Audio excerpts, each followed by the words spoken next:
이러므로 남자가 부모를 떠나 그의 아내와 합하여 둘이 한 몸을 이룰지로다. 아멘. 할렐루야. 3일 동안 새벽은 가정에 대한 말씀을 드리려고 합니다. 가정 부흥회라고 그렇게 이름을 붙여도 되겠습니다. 시간이 짧아서, 새벽기도 시간이 짧아서 충분한 말씀을 나누기가 좀 어려운 아쉬움이 있긴 합니다만, 하나님께서 새벽에 우리 가정 문제를 말씀으로 잘 진단하시고 해결해 주시는 시간 되기를 축복합니다. 주님이 분명히 약속하시기를 사도행전 16장 31절에서 예수님을 믿으면 너와 내 집이 구원을 받겠다, 그런 말씀하셨습니다. 여기서 집이 구원을 받는다, 그런 뜻은 가족들이 다 교회 나온다는 의미만은 아닙니다.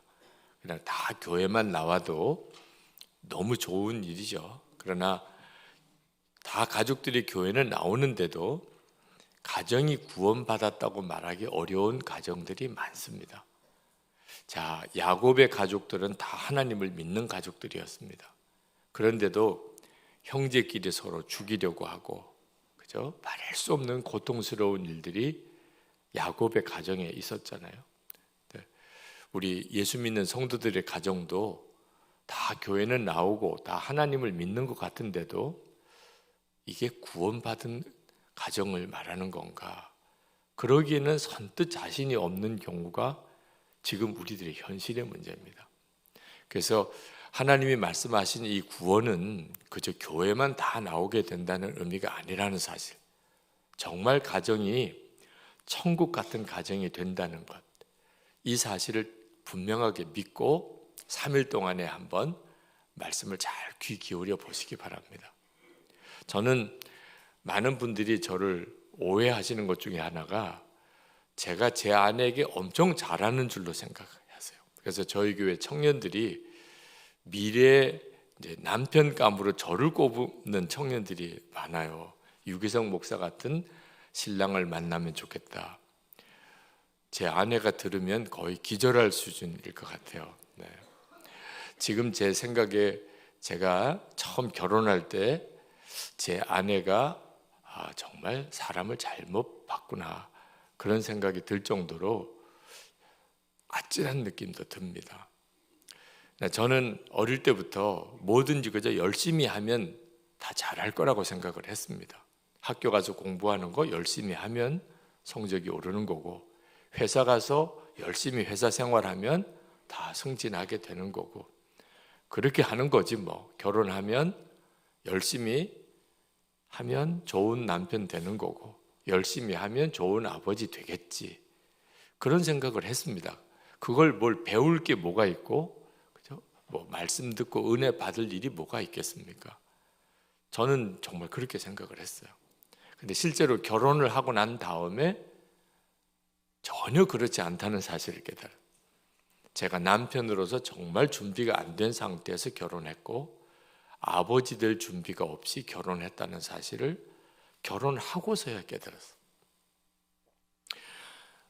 운전 배우지 않고 차를 몰고 나가면 끔찍한 일이잖아요. 그죠? 그건 말도 안 되는 거죠. 그죠? 근데 결혼해서 사는 것은 운전하는 것과 비교할 수 없이 어려운 일이에요. 근데 결혼식 주례를 이렇게 해보면 어떻게 그렇게 쉽게 결혼을 하려고 하나, 이런 생각도 들 정도예요. 요즘엔 너무 결혼을 안 해서 또 문제긴 하지만 결혼을 너무 쉽게 생각하는 것도 문제입니다. 남편 될 준비가 전혀 없이 남편 된 가정이 너무 많고, 아내로서 어떻게 해야 될지 전혀 모른 채 아내가 된 사람이 많고, 부모는 더 말할 것도 없습니다. 그래서 그런 의도는 아닌데도 자녀들에게 상처를 주기만 하는 부모가 너무 많은 거예요. 우리들도 그렇게 부모로부터 상처를 받았고, 또 그렇게 자녀들에게 상처를 주고 살아요. 그래서 아이들 수련회 가보면 아이들이 은혜를 엄청 받은 그 해는 아이들이 간증을 해요. 수련회에서 은혜 받은 간증을 수련회 마지막 날에. 근데 그때마다 꼭 나오는 것이 집에 가면 엄마 용서하겠다. 아빠 사랑하겠다. 철철 울면서 그렇게 고백을 해요. 은혜 받고 주님을 만나고 성령 체험하고, 그리고 터져 나오는 간증이 부모님에 대한 문제예요. 이제는 엄마 용서하겠다. 아빠, 그 이야기를 부모님들에게 이야기하면 부모님들이 막 화를 내요. 아니, 용서는 내가 해야지. 벌써 저 애들이 나를 용서하나. 부모는 아이들이 어떤 상처를 받았는지 전혀 이해를 못해요. 이거 참 심각한 문제죠. 이번 3일 동안에 말씀을 통해서 첫 번째, 오늘은 전체적인 하나님의 가정설계도의 원칙, 내일은 부부 문제, 그리고 모레는 부모와 자녀 문제에 대한 말씀을 드리려고 합니다. 여러분들에게 여러분의 가정을 한번 잘 진단해보는 좋은 계기가 되셨으면 좋겠습니다. 제가 사실 저희 가정 문제의 회복은 교인들의 문제가 너무 어렵기 때문에 저희 가정 문제가 회복이 되기 시작했어요. 사실 남자는 자기에게 문제가 좀 있다는 것을 느껴도 좀처럼 그게 인정이 잘 안 됩니다. 제가 그랬어요. 제 아내가 이제 결혼해서 살아보니까 아내가 힘들어하는 것을 느껴요. 근데 그게 저 때문이라는 것에 대한 인정을 좀처럼 하지 못했어요. 아이들이 힘들어하는 것을 느껴요. 근데 그게 제가 문제가 있다는 것을 전혀 생각을 못했어요. 근데 이제 교인들의 가정을 신방해서 보니까 그렇게 어렵게들 사시더라고요. 부부관계도 힘들고 부모 자녀 관계도 힘들고. 이건 목사가 성도들의 가정 문제도 다뤄드려야 되겠구나. 그래서 교인들에게 가정 세미나를 시작을 했습니다. 제가 목회할 때 가정 세미나가 또 유행이었어요. 생각해 보니까 이런 내용은 성도들에게 가르쳐야 되겠더라고. 성도들 중에는 가정 생활을 배워야 된다는 것에 거부감을 느끼는 분들도 있어요. 특히 남자분들. 남자분들은 가정 생활에 대해서 배워야 된다는 생각이 되기까지가 어려워요. 그걸 뭘 배우나? 남편 역할, 뭘 배울 게 있어요? 아버지 역할, 배울 게 뭐가 있어요? 남편들은 대부분 이런 태도입니다. 근데 실제로 가정 세미나를 하면서 사람이 이렇게 달라질 수 있나 싶을 만큼 달라지더라고요. 그 배우려고 오신 분들은. 근데 제가 가정 세미나를 인도하면서 저희 부부 문제를 비로소 본 거예요. 저는 교인들에게 그냥 가르치려고만 세미나를 한 겁니다. 근데 제 아내가 여보, 당신도 그렇게 한번 살아봐요. 기절하는 줄 알았어요. 저는 가르치면 되는 줄 알았어요. 근데 제 아내가 제가 그렇게 살기를 원하는 거예요. 그때서야 제가 비로소 충격이 오기 시작. 내가 얼마나 문제가 많은 남편이고 아버지였는지를 그때서야 깨닫게 되고, 제 평생에 40년 목회를 하면서 성도들의 가정을 도와드리려고 하다가 저희 부부와 저희 가정이 완전히 변화가 돼요. 기본적으로 하나님의 말씀대로 살아야 한다. 가정생활부터 하나님의 말씀대로 살아야 한다. 그거 다 아시는 내용이죠. 근데 실제로 그렇게 살지 못하는 데가 문제가 있는 거예요. 말씀 따로 생활 따로가 하나하나 하나님의 말씀대로 살아가야 된다고 생각해 보니까 비로소 이제 제 문제가 보이기 시작한 거예요. 하나님의 가정 설계도가 있어요. 그냥 우리 보고 그래 잘 살으라고 하시지 않고, 그리고 기도하면 그저 무조건 복만 주시는 것이 아니고, 가정은 애초에 하나님의 디자인이에요. 하나님의 디자인. 하나님이 만드신 겁니다. 그러니까 하나님이 가정을 만드실 때는 이렇게 살아야 된다고 하나님이 정해 두셨어요. 근데 우리는 그 점에 대해서 정말 귀 기울이지 못하는 겁니다. 그래서 행복하게 살자고 결혼해서 또 아들, 딸 낳고 살면서 그렇게 서로 상처 주고 힘들게 사는 거예요. 그리고 원인을 잘 몰라요.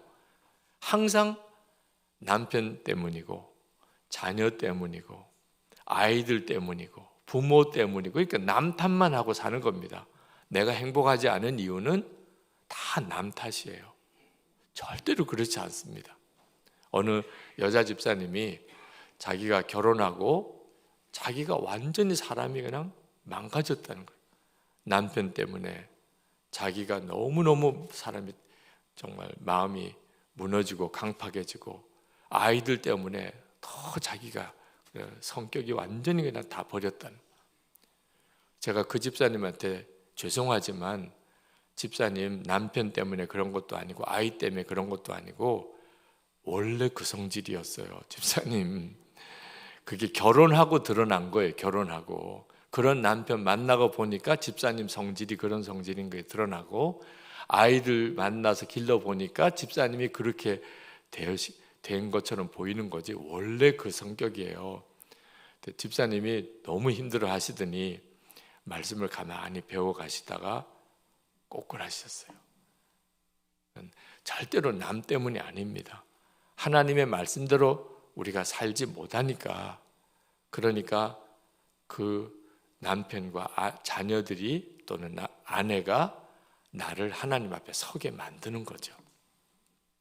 한번 이제 세 가지 오늘 말씀을 드리겠는데, 하나님의 가정 설계도의 가장 중요한 핵심만 세 가지를 말씀을 드릴게요. 첫 번째는 부부가 한 몸이라는 것. 하나님의 말씀이에요. 부부가 한 몸이라는. 많이 들으셨죠? 네, 결혼식 주일 때마다 들으시고 또 성경 공부할 때도 다 들으신 거죠. 부부는 한 몸이다. 오늘 읽은 본문의 말씀이 그 말씀이죠. 하나님께서 남자가 부모를 떠나 그 아내와 합하여 둘이 한 몸을 이룰지라. 여러분, 지금도 여기에 부부이신 분들이 계실 텐데 정말 남편과 또 아내와 한 몸이라고 느끼세요? 한 몸 같아요? 정말 기가 막힌 문제예요. 그래서 이 말씀을 우리들끼리 그냥 편안하게 해석을 하는 겁니다. 그저 친하게 지내라는 것, 싸우지 말고 잘 살으라는 모양이다. 어떻게 한 몸이 되겠어? 이렇게 생각해요. 아니, 말도 안 돼. 남편은 남편이고 아내는 아내지. 두 사람이 어떻게 한 몸이라는 거야? 그렇게 생각을 하는 거예요. 한 몸이라고 믿지 않는 겁니다. 그래, 한 몸이라고 하는 말씀은 알아요. 이러니까 문제가 생기는 거예요. 말씀을 믿어야 되는데 말씀은 알지만 믿을 생각을 안 해요. 어떻게 저 사람하고 내가 한 몸이야? 여러분, 남편이 어느 날 잠자는 것을 옆에서 이렇게 아내가 보다가 갑자기 놀랬대요. 이 사람이 누구지? 그렇게 낯설게 느껴지더래요. 40년을 같이 살았는데 어느 날 남편이 너무나 낯설게 느껴지더래요. 그게 우리들의 현실이에요. 이 사람 나 한 몸이라고 생각이 안 되는. 여러분, 예수님과 여러분은 한 몸이라고 생각이 드세요?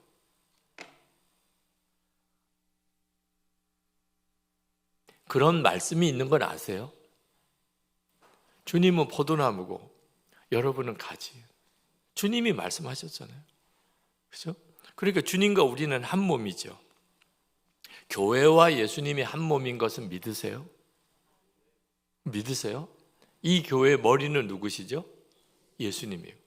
여러분은 몸이 지체고, 예수님과 우리는 한 몸이죠. 주님과 나도 한 몸이고 예수님과 교회가 한 몸이고. 할렐루야. 이건 믿음의 문제죠. 그죠? 똑같다고 하셨어요. 부부가 교회가 예수님과 한 몸이듯이 에베소서에 말씀하시기를 부부도 한 몸이라는. 어떻게 한 몸이죠? 남편은 주님과 한 몸이에요. 아내도 주님과 한 몸이에요. 아멘입니까? 그러면 남편과 아내는 주님 안에서 한 몸이죠. 예수님과는 한 몸인데 남편하고는 아내하고는 나는 한 몸이 아니야. 그런 믿음이 어디 있어요? 여러분이 예수님과 한 몸인 걸 믿으세요? 그러면 교인들과도 한 몸이죠. 나는 예수님과는 한 몸이야. 근데 저 집사하고는 나는 한 몸이 아니야. 그런 믿음이 어디? 이렇게 믿으니까 가정도 제대로 안 되고 교회도 문제가 생기는 거예요. 예수님하고 한 몸이 되는 것은 좋대요. 그건 너무 은혜예요.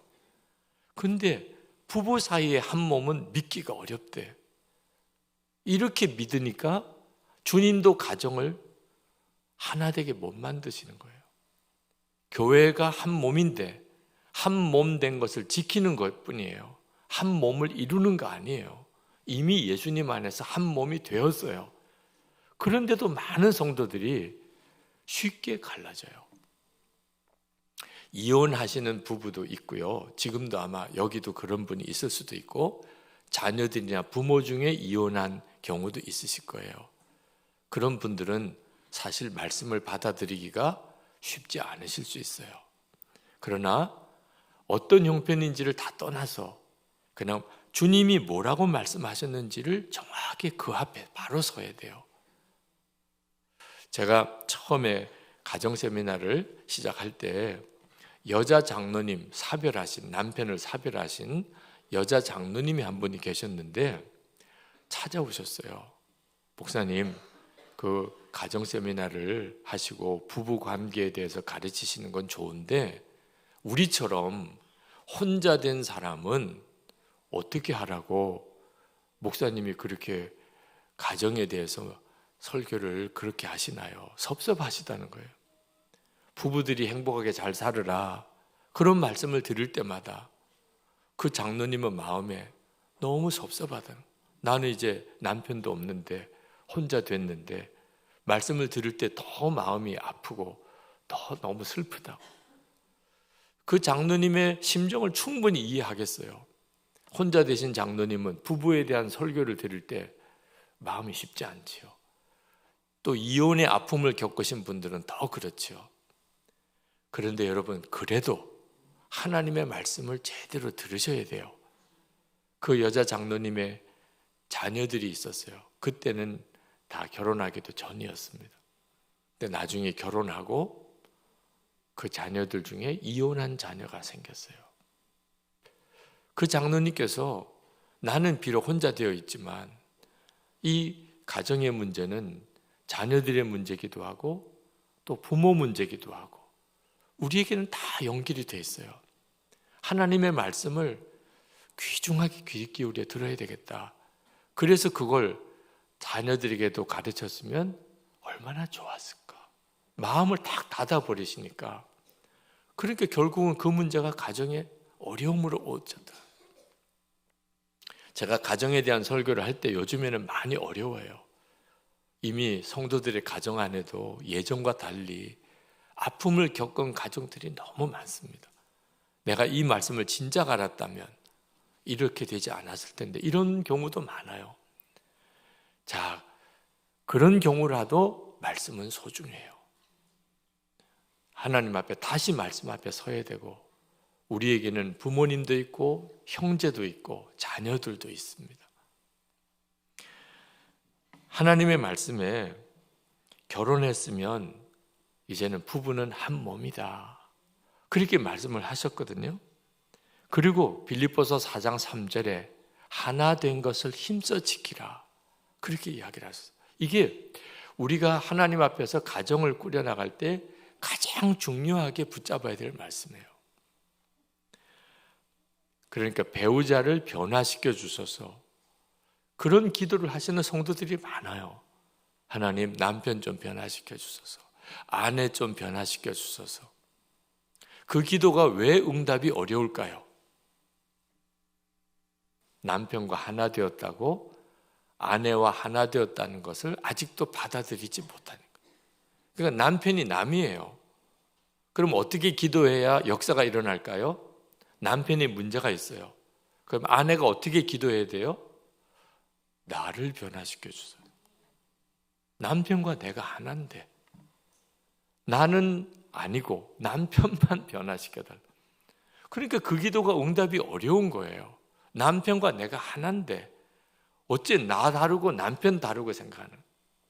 어느 집사님 부부가 선교사가 되려고 선교사 훈련을 받는데 그 선교 단체는 영어를 통과를 해야 선교사 파송을 받아요.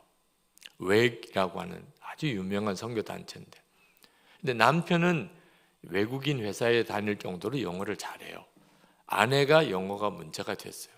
그러니까 두 부부가 다 영어 시험에 합격을 해야 선교사 인준을 받게 됩니다. 그래서 이제 아내는 열심히 학원에도 나가면서 영어 공부를 이제 하고 계신데, 하루는 선교 단체에서 그 리더가 되시는 분이 그 남편 되시는 분에게 묻더래요. 선교사 나갈 준비는 잘 되고 있냐고. 그래서 남편이 그렇게 대답했답니다. 저는 준비가 됐는데 아내가 아직 준비가 안 됐습니다. 그렇게 이야기를 해서 엄청 야단을 맞아요. 당신이 선교사로 나갈 사람인데 아니 어떻게 그렇게 말을 하느냐. 남편이 이분이 왜 화를 내는지를 몰랐어요. 나는 영어가 됐고 아내는 영어가 안 되니까 아직 준비가 안 됐다는 이야기인데 왜 이게 그렇게 야단을 맞아야 될 일인지. 아내가 준비가 안 됐으면 당신이 준비가 안 된 거지. 어떻게 나는 준비가 됐는데 아내는 준비가 안 됐다고 말하냐. 아니 세상에 당신이 선교사로 나갈 사람인데 부부가 한 몸인 것을 아직도 믿지 않느냐. 그게 너무 충격을 받아서 저에게 와서 목사님 훈련 받다가 엄청 혼났어요. 그런 이야기를 하더라고요. 지금 한국교회 성도들이 부부 생활의 문제가, 가장 중요한 문제가 하나님의 말씀을 아직도 안 믿는 거예요. 남편과 아내가 한 몸이다. 아내 되시는 분들 남편을 바라볼 때 뭐가 허물이 있고 문제가 있으면 그건 내가 그런 거죠. 남편의 입장에서 아내를 볼 때도 마찬가지인 거예요. 이혼할 가능성이 없다는 뜻이에요. 성도의 결혼은 이혼할 가능성이 없어요. 성도들 중에도 여전히 이혼할 마음의 유혹을 받으시는 분들이 있으세요. 이유는요, 남편 잘못 만나서 아내 잘못 만나서 아니에요. 절대 그렇지 않아요. 애초에 결혼할 때 하나님의 말씀을 안 받아들인 거예요. 결혼을 했다는 말은 이제 부부가 한 몸이 되었다는 거예요. 저는 제 얼굴 두상에 대하여 좀 열등감이 있어요. 제가 어릴 때 워낙 착했대. 하여튼 뉘어만 놓으면 그대로 그냥 뭐 하루 종일이라도 있었대요. 그러니까 제 뒷머리가 밋밋해요. 두상이 좋으려면 애를 이렇게 엎어서 놓고 뭐 이래서 두상을 처음에 이렇게 이쁘게 이렇게 만들기도 한다네요, 요즘에. 근데 하도 누워만 있으니까 뒷머리가 아주 밋밋해요. 그래서 제가 고등학교 다닐 때는 그때 시절에는 다 머리 빡빡 깎고 다녔거든요. 제가 중학교, 고등학교 때 사진을 보면 내가 보기에도 너무 못생겼어, 뒷머리. 그런데도 저는요, 제 이 머리를 어디 백화점 가서 좋은 걸로 바꿀 생각을 안 해요. 말도 안 돼, 그죠? 어떻게 이 머리가 내 보기에 마음에 안 든다고 어떻게 딴 걸로 갈아 낄 생각을 하겠어요? 그냥 이 머리로 그냥 사는 거예요, 그죠? 내 머리인 걸 어떻게 해요? 한 몸이니까. 여러분, 여러분의 몸, 신체 중에 마음에 안 드는 신체가 있을 수도 있죠. 나는 뭐 키가 이렇게 작아, 왜 난 눈이 왜 이렇게 작아, 뭐 내가 왜 코가 이렇게 납작해, 뭐 별의별 열등감들이 다 있으셔요. 그래도 바꿀 생각을 못 하죠. 내 몸이니까, 그죠? 그냥 가장 연약한 부분 아끼고 잘 다듬고 그렇게 사는 거죠, 그죠? 근데 왜 부부는 헤어질 생각을 하냐는 거예요. 한 몸인 것을 안 믿으면 이렇게 갈라요. 삶의 결론이 이렇게 가는 거예요. 이 사람하고는 한 몸이다. 이제 헤어질 수 없어. 그러면 그 다음부터는 약한 부분을 내가 더 신경 쓰듯이, 남편이 좀 약하고 아내가 좀 약하고 그러면 더 신경 쓰면서 사는 거죠. 그게 하나님께서 우리에게 주신 가장 중요한 부부 한 몸 된 원리예요. 어느 목사님이 신혼 시절 이야기를 하더라고요. 너무너무 싸웠대요. 사모님이랑 피를 볼 정도로 싸웠대. 난 아무리 싸워도 피를 볼 정도로 싸웠다는 말이 좀 섬뜩하더라고. 그렇게 싸우셨냐고. 그랬더니 항상 싸우면 피를 언급했대. 당신 집안은 피가 그래. 그렇게까지 싸우면서 그냥 피를 볼 정도로 싸웠다고 그렇게 이야기를 하시더라고. 여러분, 우리가 부부싸움을 할 때 뭘 지키지 못해서 결국 싸우는 거냐면, 내가 이제 결혼함으로 저 사람과 내가 하나가 되었다는 것을 인정하지 않으니까, 그러니까 싸우게 되는 거예요. 저 사람이 결국 나다. 내가 그 사람이다. 이게 받아들여져야 되는데, 많은 교인들이 그 말씀을 드리면 그래요. 목사님, 절대로 그렇게 느껴지지 않는데요. 느껴질 때까지 기다리면, 남편과 한 몸이 되었다고 느껴질 때까지, 아내가 한 몸이 되었다고 느껴질 때까지 기다리면 죽을 때까지 해결 안 돼요. 믿어야 그 다음에 느낌이 와요. 이제 남편은 나와 하나다, 아내는 나와 하나다, 이렇게 믿어야 그 다음에 정말 한 몸이라고 하는 느낌이 그 다음에 오는 거예요. 안 느껴진다고 자꾸 탓하시지 마세요. 내가 아직 말씀을 안 받아들인 거예요.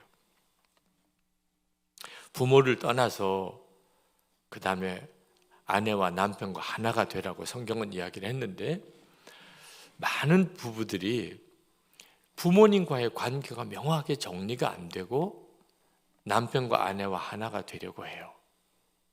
그래서 이 말씀을 하신 거예요. 부모를 떠나라고. 부모를 떠나라는 말은 효도하지 말라는 말 아니에요. 그렇게 오해하시는 분들이 계세요. 부모를 떠나서 부부가 한 몸이 되라는 것은, 결혼하지 않은 자녀들은 부모님을 효도할 때 부모를 꼭 떠날 이유가 없어요. 그냥 자녀로서 부모님에게 효도하면 되죠. 근데 결혼을 한 경우는 부모님을 떠나야 돼요. 왜냐하면 부부가 하나가 되는 일이 먼저니까. 그게 하나님의 계획이니까. 결혼해서 살다가 보면, 그러면 사실 어릴 때 이야기를 좀 할 필요가 있습니다. 어릴 때. 그러면 지금 현재 왜 남편이, 아내가 그런 행동을 하고 그런 말을 하고 그걸 좋아하고 그걸 싫어하는지를 알게 돼요. 그러니까 부모로부터 받은, 어릴 때부터 받은 영향이 여전히 남편과 아내 속에 있는 겁니다. 그래서 저희 부부도 결혼해서 살면서 한참을 어릴 때 이야기를 했어요. 기억나는 한 가장 어린 시절 이야기를. 그때 깜짝 놀랐어요. 그래서 이 사람이 이렇게 말하는구나. 그래서 이 사람이 이렇게 행동을 하는구나. 그래서 이 사람이 이 부분에 가서 이렇게 화를 내는구나. 그 어린 시절에 받았던 그 부모로부터, 가정에서 어린 시절에 겪었던 일들 때문에 지금 그대로 행동을 하는 거예요. 거기에서부터 내가 온전히 벗어나지 못하니까 지금 결혼해서 사는 부부 사이에 어려움이 생기는 거예요. 그래서 혹시 여러분 남편이 이해가 안 되고 아내가 이해가 안 되는 면이 있다면 아마 어린 시절을 잘 모르시니까 그 남편과 아내의 지금의 모습을 이해를 못 하시는 거예요. 그래서 충분히 어린 시절 이야기를 좀 들으실 필요가 있으세요. 두 번째, 하나님 가정설 기도의 두 번째, 가정의 중심은 부부라는 겁니다. 부부는 한 몸이라는 것과 두 번째는 가정의 중심은 부부라는 거예요. 부부 관계가 온전해야 다른 가족과의 관계도 좋아집니다. 이 간단한 원리를 성경이 말씀하고 있어요. 그래서 부모를 떠나서 부부가 하나가 되라고까지 말씀을 하신 거예요. 자, 한번 질문을 해볼게요. 어느 날 남편이 아내와 상의하지 않고 사실은 따로 사시는 부모님에게 용돈을 드렸어요. 남편이. 자, 그걸 아내가 나중에 알게 됐습니다. 아내가 너무 화가 났어요.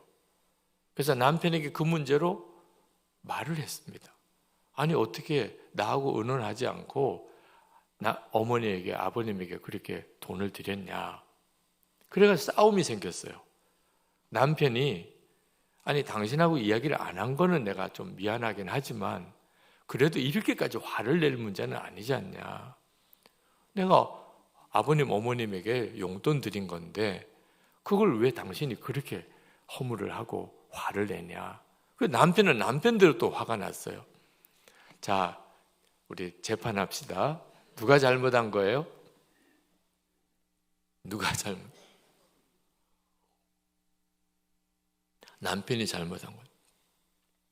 남편이 잘못한 거예요. 부모님에게 돈 드린 것이 무슨 큰 죄예요? 죄지요. 무슨 죄예요? 아내와 한 몸이라는 것을 아직도 인정하지 않은 거예요. 그러니까 부모님에게 돈 드리고 싶은 것은 좋은 일이에요. 그러나 아내에게 우리 어머님, 아버님에게 우리 얼마를 좀 드리면 좋겠다. 나 드릴게. 근데 이야기를 해야 돼요. 아내가 그렇게 하자고. 그러면 드리면 되는 거예요. 근데 아내와는 전혀 말을 안 해요. 아내가 도대체 왜 화를 냈어요? 남편은 그게 또 화가 났어요. 아니, 내가 당신에게 말을 안 한 것은 미안하지만 화를 낼 일은 아니잖아, 화를. 근데 아내가 왜 화를 냈을까요? 부모님에게 돈 드린 것 때문에 화를 냈나요? 그러니까 남편이 너무 섭섭한 거예요. 아내 입장에서는. 내가 부모님에게 돈 들여서 화를 낸 거야? 당신이 나를 한 몸이라고 여기지 않는 것 때문에 화를. 그게 아내로서는 너무 섭섭한 거예요. 나하고 어떻게 의논이 없이 그렇게 했냐는 거예요. 그게 아내로서는 너무 섭섭해요. 이 사람은 나하고 한 몸이 아니구나. 그러니까 남편이 잘못한 죄는 아내와의 관계가 하나라는 것을 인정하지 않은 거예요. 자, 또 하나, 아내가 남편에게 의논 안 하고 11조를 했어요. 수입의 11조를. 근데 그걸 어느 날 남편이 알았어요. 남편도 교회를 다니기는 해요. 근데 아내가 그렇게 11조를 하는 줄은 몰랐어요. 알고 난 다음에 남편이 막 불같이 화를 냈어요. 왜 나하고는 의논도 안 하고 교회에다가 그렇게 11조를 했냐. 아내가 너무 미안하다는 말은 했어요. 당신하고 이야기를 안 한 건. 그런데 이렇게 화를 낼 건 아니잖아요. 당신도 집사잖아, 당신도. 그런데 11조 한 거 가지고 이렇게 화를 낼 문제는 아니잖아. 자, 재판해 봅시다. 누가 잘못했어요? 아내가 잘못한 거예요. 왜 잘못했고 왜 남편이 그렇게 화를 낸 거이죠? 남편이 집사인데도 11조 한 것 때문에 믿음도 없이 화를 내고 아내가 그렇게 생각하면 이건 큰 문제예요. 남편이 도대체 왜 그렇게 화가 났죠? 아내가 한 몸 된 것을 깨트렸다고 생각해요. 그러면 난 뭐야 도대체? 아니 11조 하는 건 좋은데 왜 나하고는 말을 안 했어? 물론 여러분 의논을 안 하는 데는 이유가 있습니다. 그죠? 의논하면 내가 원하는 대로 못 할까 봐. 그러니까 의논을 하기가 곤란해. 이건 진짜 잘못 생각하고 있는 거예요. 그러니까 서서히 부부 사이의 하나됨이 계속 망가지는 겁니다. 물론 동의를 얻기까지가 시간이 걸릴 수가 있어요. 여보, 우리 부모님에게 이번에 이렇게 해드리자. 아내가 약간은 좀 기분 나빠할 수도. 지난번에도 해드렸잖아요. 우리 친정 부모님한테는 안 하고 왜 시부모님한테만 그래요. 뭐 여러 가지 이야기가 있을 수 있어요. 그래서 남편이 그냥 아내에게 말 안 하고 할 수도 있죠. 이건 정말 심각한, 한 몸을 내가 찢어서 깨트리는 것이 더 큰 심각한 문제. 시간이 걸릴 수 있어요. 나는 이렇게 하기를 원해. 당신도 기도해보고 당신도 마음이 되면 우리 하자. 나는 아직도 마음이 그렇지가 않아. 그러면 내가 기다릴게. 이틀 또는 한 주일, 한 달 더 지나고 난 다음에 그래, 당신이 그러면 하고 싶은 대로 해요. 자, 이런 단계를 밟아야 되는 거예요. 부모님에게 잘하든 교회에다가 11조 헌금을 제대로 하든 다 부부가 하나됨을 지키는 것, 그게 하나님의 원칙이라니까요.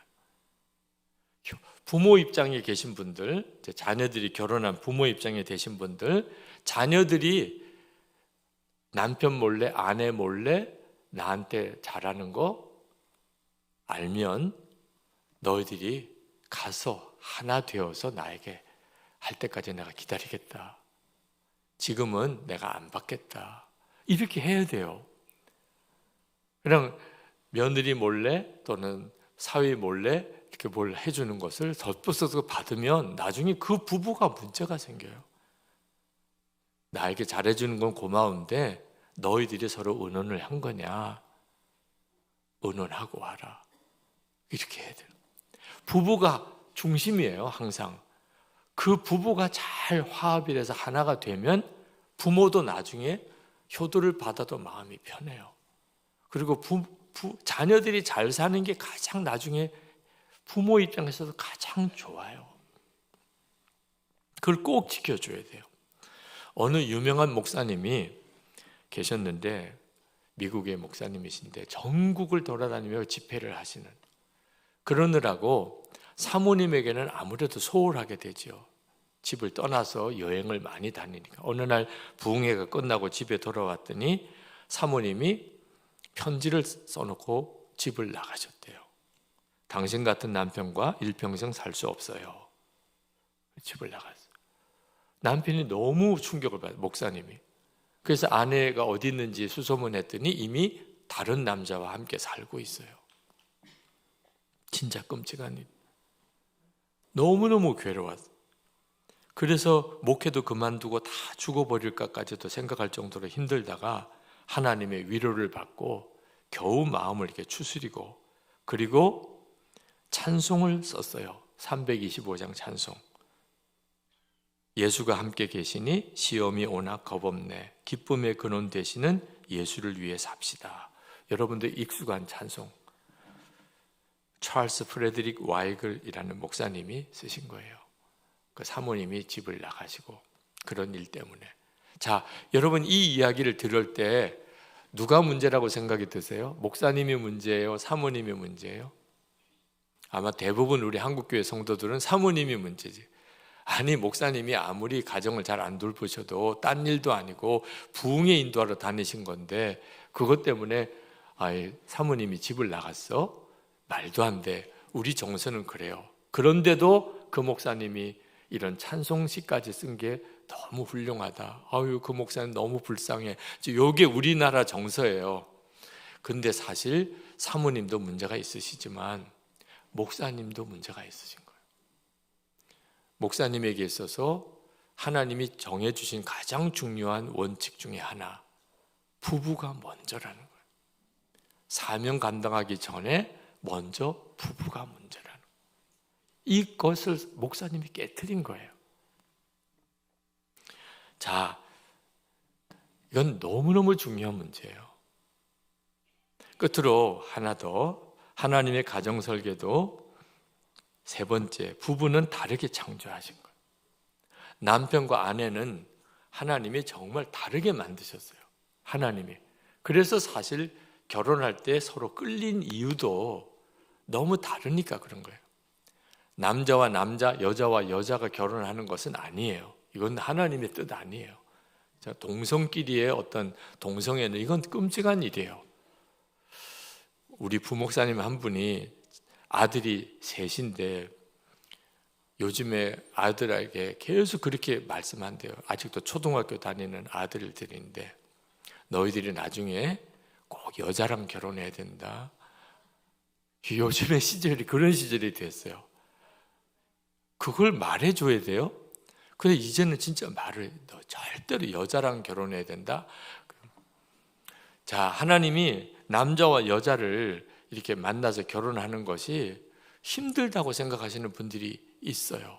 네. 그러니까 동성애도 나온 거죠. 다르게 창조하셨어요. 그것은 이 다르게 창조하신 것이 부부가 하나가 되어서 온전하게 하나됨을 이루게 하려고 다르게 만드신 거예요.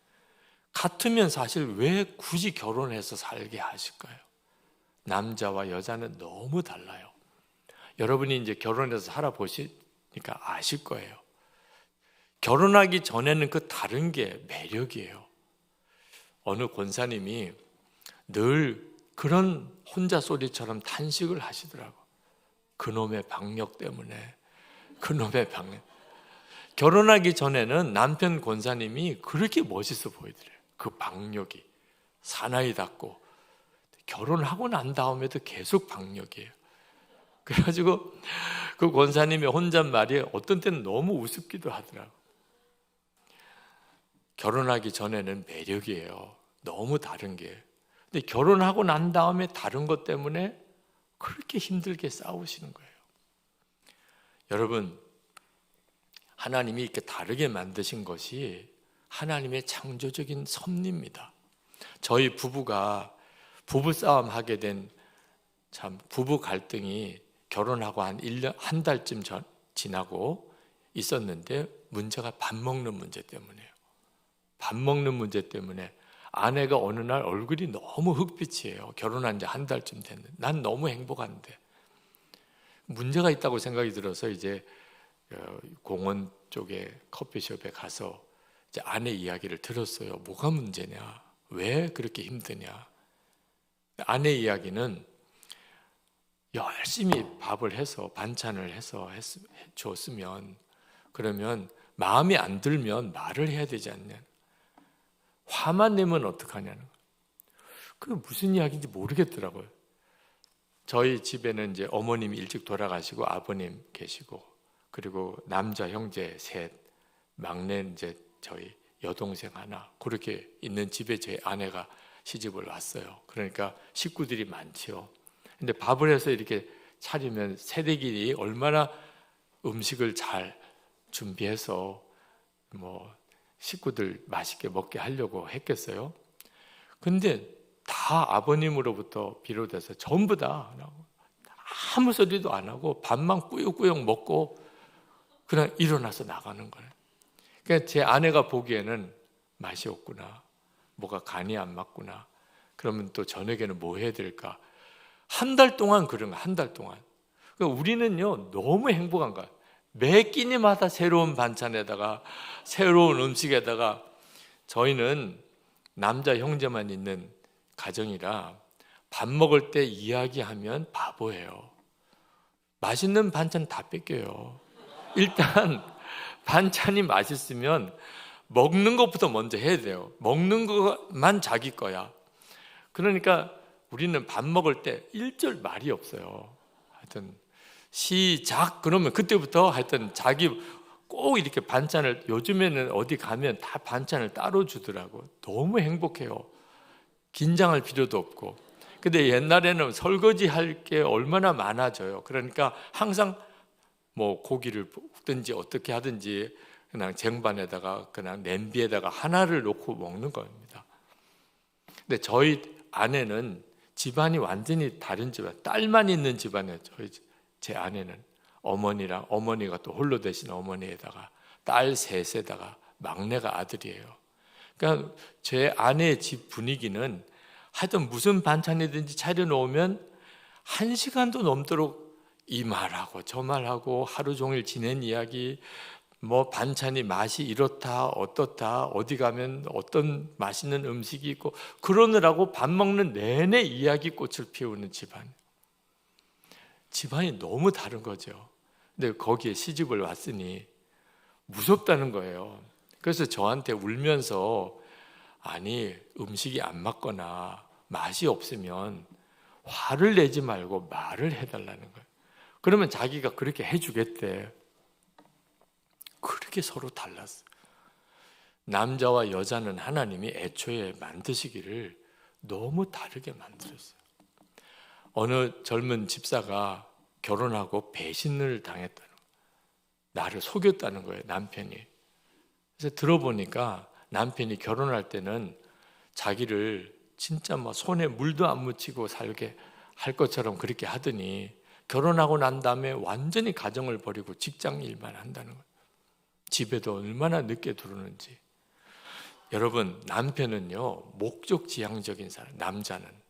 아내는 관계지향적이에요. 그래서 결혼할 때는 남편의 목적이 뭐예요? 결혼이에요. 그래서 결혼하기 위해서 남편은 모든 것을 다 해요. 그래서 아내는 결혼하면 데이트할 때도 이렇게 좋은데 결혼하면 얼마나 더 좋을까? 그래서 같이 살자는 거지, 그죠? 연애만 하지 말고 같이 살자. 남편은 일단 같이 사는 게 목적이에요, 결혼. 그래서 결혼을 하고 나면 목표 달성. 자, 이제는 새로운 목표가 필요해요. 이제는 직장에서 성공해야 되는 거예요. 목표가 싹 바뀐 거예요. 결혼은 이미 이제 했고. 근데 아내는 그 점이 이해가 안 되는 거죠. 아니, 결혼할 때는 그렇게 다 해주겠다고 해놓고 갑자기 남편이 직장만 바라보고 사는 거예요. 그래서 속았다고 하는 거예요. 속은 게 아니고 남자는 원래 하나님이 그런 형태의 성향으로 만드신 것뿐이에요. 그러니까 배워야 되는 거예요. 내일 부부 사이에, 그 다음에 모레는 부모와 자녀 사이에 하나님이 뭐라고 말씀하셨는지를 들으면 이해가 된다. 하나님이 그래서 그렇게 만드셨구나.